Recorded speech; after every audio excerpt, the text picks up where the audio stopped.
الرحمن الرحیم۔ سن 8 ہجری، ایک نئے دشمن سے جنگ۔ آفتاب اسلام نصف النہار پر، یعنی موتاہ کی جنگ اور فتح مکہ کا ذکر کریں گے۔ سوال ہے کہ 8 ہجری کے بڑے بڑے واقعات کیا ہیں؟ جواب: موتاہ کی طرف فوج کا جانا اور لڑائی اور مکہ مکرمہ کی فتح۔ سوال: موتاہ کہاں ہے؟ جواب: شام کے علاقہ میں، دمشق و بلقا کے قرب و جوار میں۔ سوال: یہ لڑائی کب ہوئی؟ جواب: جمادی الاولیٰ سن 8 ہجری میں۔ سوال: یہ لڑائی کن لوگوں سے ہوئی؟ جواب: رومیوں سے، جو بصرہ کے گورنر کی طرف سے بھیجے گئے تھے۔ سوال: کیا اس سے پہلے بھی کوئی لڑائی رومیوں سے ہوئی تھی اور رومیوں کا مذہب کیا تھا؟ جواب: رومی عیسائی تھے اور یہ پہلی لڑائی تھی جو رومیوں سے ہوئی۔ سوال: یہ جنگ کیوں ہوئی؟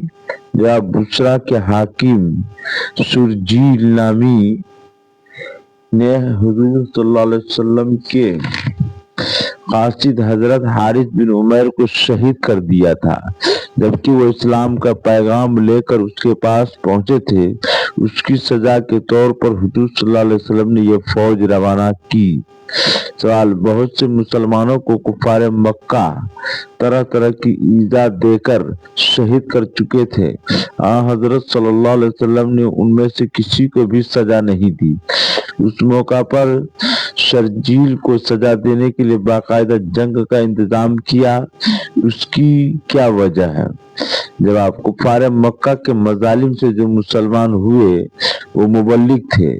راہ تبلیغ میں حکم یہ ہے کہ ہم مخالفین کی سختیاں جھیلیں اور اپنے نصب العین پر مضبوطی سے قائم رہیں۔ اس راہ میں ہماری جان بھی جاتی رہے تو ہم صبر سے کام لیں، انتقام کے در پہ نہ ہوں۔ یہی وہ صبر ہے جس کا درجہ بہت بلند ہے، یہاں تک کہ اللہ تعالیٰ نے یقین دلایا کہ اللہ صبر کرنے والوں کے ساتھ رہتا ہے۔ مگر حضرت حارث رضی اللہ تعالیٰ عنہ صرف مبلغ نہیں تھے، بلکہ اس وقت وہ سفیر اور ایلچی تھے، اور سفیروں کے متعلق تمام دنیا کا قاعدہ اب بھی یہی ہے اور اس وقت بھی یہی تھا کہ ان کی حفاظت کی جاتی ہے تاکہ دنیا کی مختلف قوموں اور مختلف ملکوں کے درمیان سمجھنے، سمجھانے اور بات چیت کرنے کا سلسلہ قائم رہے۔ شرجیل نے حضرت صلی اللہ علیہ وسلم کے سفیر کو شہید کر کے دنیا کے اس متفقہ قانون کی مخالفت کی تھی، اور حضرت صلی اللہ علیہ وسلم نے شرجیل کو سزا دے کر ایسے قانون کی حمایت کی جس پر امن عالم کا مدار ہے۔ سوال: جبکہ خود حضور صلی اللہ علیہ وسلم تشریف نہیں لے گئے تھے تو اس کو غزوہ کیوں کہا جاتا ہے؟ جواب: اس لیے کہ اس لشکر کو حضور صلی اللہ علیہ وسلم نے نہایت عظیم الشان خاص وصیتیں کی تھی۔ جواب: وہ وصیتیں کیا تھی؟ جواب: نمبر 1، تمہیں گرجاؤں اور کٹیوں میں کچھ لوگ ملیں گے جو دنیا چھوڑ چکے ہیں، ان کی طرف کوئی تعرض نہ کرنا۔ نمبر 2، عورت، بچہ، بوڑھا ہرگز قتل نہ کیا جائے۔ نمبر 3، درخت نہ کاٹے جائیں۔ سوال: اسلامی فوج کی تعداد کیا تھی اور شرجیل گورنر بصرہ نے کتنی فوج تیار کی؟ جواب: اسلامی فوج کی تعداد کل 3000 تھی اور شرجیل نے تقریباً 1.5 لاکھ فوج فراہم کی تھی۔ سوال: اسلامی فوج کے سردار کون تھے؟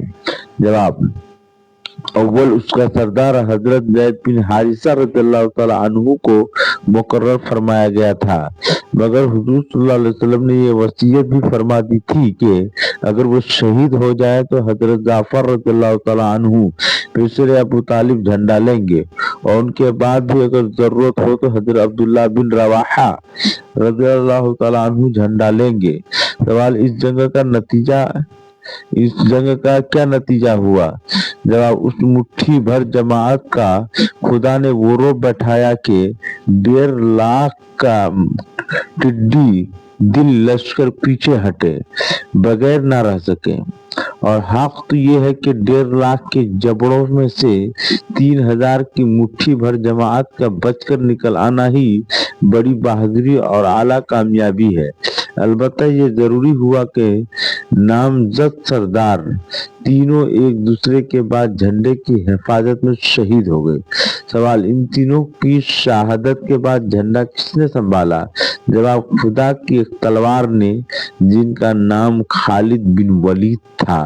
یہ خود آگے بڑھے، جھنڈا سنبھالا اور میدان جیت لیا، رضوان اللہ علیہم اجمعین۔ یعنی سب سے اہم بات یہ ہے کہ تینوں شہید ہو گئے۔ اسلامی فوج کے سردار کون تھے؟ تو جواب ہے کہ اول اس کا سردار حضرت زید بن حارثہ رضی اللہ تعالیٰ عنہ کو مقرر فرمایا تھا، مگر حضور صلی اللہ علیہ وسلم نے یہ وصیت بھی فرما دی تھی کہ اگر وہ شہید ہو جائیں تو حضرت جعفر رضی اللہ تعالیٰ عنہ پسرے ابو طالب جھنڈا لیں گے، اور ان کے بعد بھی اگر ضرورت ہو تو حضرت عبداللہ بن رواحہ رضی اللہ تعالیٰ عنہ جھنڈا لیں گے۔ اور ایک وصیت، جو وہ وصیتیں کیا تھی جو حضور پاک صلی اللہ علیہ وسلم نے کی تھی؟ جواب یہ ہے کہ تمہیں گرجاؤں اور کٹیوں میں کچھ لوگ ملیں گے جو دنیا چھوڑ چکے ہیں، ان کی طرف کوئی تعرض نہ کرنا ہے، یعنی لڑائی جھگڑا نہیں کرنا ہے۔ نمبر 2، عورت، بچہ، بوڑھا ہرگز نہ قتل کیا جائے۔ یہ آج بھی اس کا استعمال ہوتا ہے لڑائی جنگ میں، عورت، بچہ، بوڑھے کو نہیں مارا جائے۔ نمبر 3 ہے کہ درخت نہ کاٹے جائیں۔ اسلام کا فالو کر کے تاریخ کا جاننا بہت ضروری ہے۔ آپ سبھی حضرات سے گزارش ہے کہ ہماری ویڈیو کو زیادہ سے زیادہ لوگوں میں شیئر کریں اور لوگوں تک بات پہنچائیں۔ جزاک اللہ خیر۔